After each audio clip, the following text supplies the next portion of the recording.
Madame, Monsieur, bonjour et bienvenue dans le JT du groupe Revue Fiduciaire. Voici les titres de ce jeudi 14 septembre. Logiciels et systèmes de caisse sécurisés, la réforme du Code du travail négociée sans délégué syndical et agent commercial en CDD. À compter du 1er janvier 2018, les entreprises soumises à la TVA devront utiliser un logiciel ou un système de caisse sécurisé.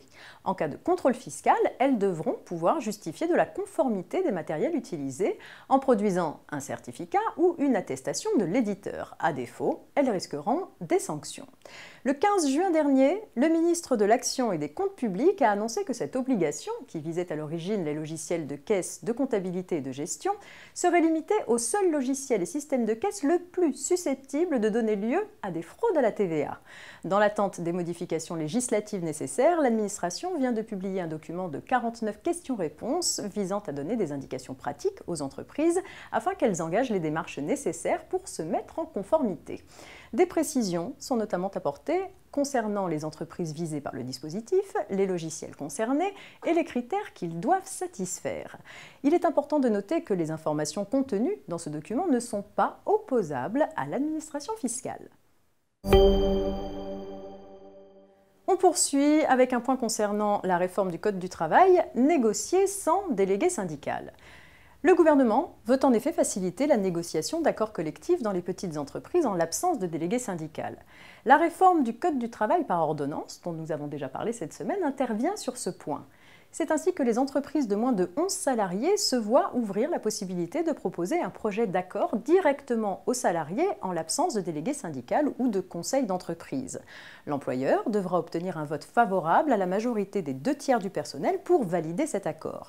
Cette faculté concernera aussi certaines entreprises ayant entre 11 et 20 salariés.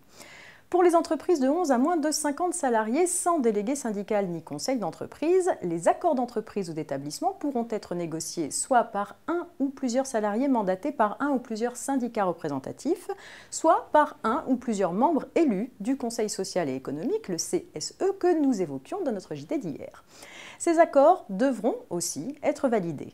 Enfin, dans les entreprises de 50 salariés et plus qui n'ont pas de délégué syndical, les négociations auront lieu selon les cas avec un membre élu du CSE mandaté, un membre élu non mandaté ou un salarié mandaté.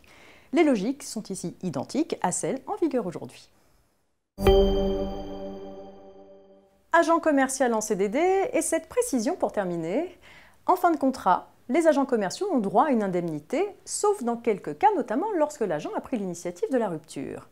Attention, lorsqu'un agent a conclu un CDD et qu'il refuse en fin de contrat de prolonger le mandat par un nouveau CDD, il ne prend pas l'initiative de la rupture. L'entreprise pour laquelle il a travaillé doit donc lui verser l'indemnité légale de rupture. C'est la fin de cette édition, je vous souhaite une belle journée, rendez-vous demain, vendredi.